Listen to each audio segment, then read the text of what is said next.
Binigyan muli ng LTFRB ng pagkakataong makapag-consolidate ang mga jeepney driver at operator bilang bahagi ng Public Transport Modernization Program. Ang reaksyon ng mga tsuper sa unang balita live ni James Agustin. James! Gang, good morning. Iba-iba yung reaksyon ng mga nakausap kong jeepney driver dito sa Cubao kaugnay doon sa pagbubukas muli ng LTFRB doon sa consolidation process sa ilalim ng PUV Modernization Program. Ang bagong extension period na itinakda ng LTFRB mula October 15 hanggang November 29. Pero sa consolidation na ito ay pwede na lang sumali at hindi na maaaring bumuo ng bagong kooperatiba o korporasyon ang mga jeepney operators at drivers na mag-a-apply. Maliban na lang daw sa mga ruta na wala pang nakatayong kooperatiba. Karamihan sa mga jeepney drivers na nakausap namin dito sa Cubao ay nakapag-consolidate na.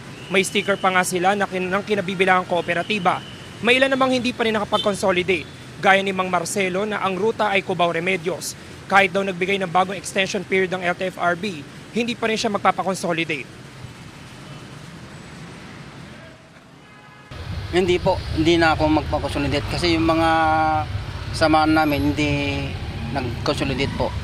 Pag nag-consolidate ka, wala na yung prangkisa kasi consolidation ka eh. Paano sir pag hindi na kayo pwede bumiyahe? Yun lang po. Wala akong magagawa kasi yun ang utos ng gobyerno po. Titingnan na lang po. Sa akin natutuwa po ako, pina-open po nila. Para yung mga hindi nakakabiyahe sa lugar namin, 6 na jeep ang hindi nakakabiyahe sa amin. Kasi nga, nahirapan sila bumayad, walang consolidate. Nahanapan sila ng consolidate bago sila makarehistro. Ngayon iniipit, nakarehistro pero hindi mailabas yung mga papel.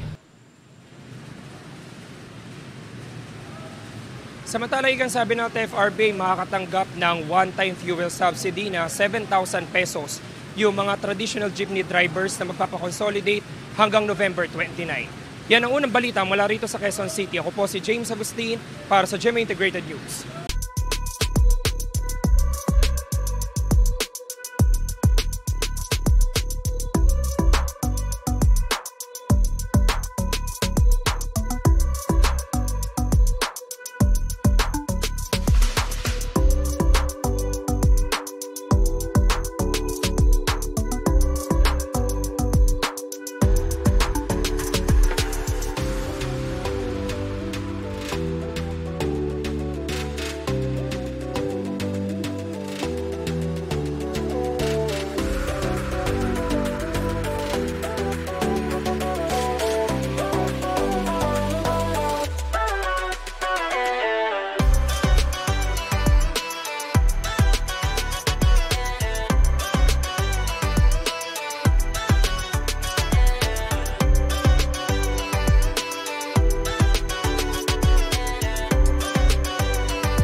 Igan, mauna ka sa mga balita. Mag-subscribe sa GMA Integrated News sa YouTube.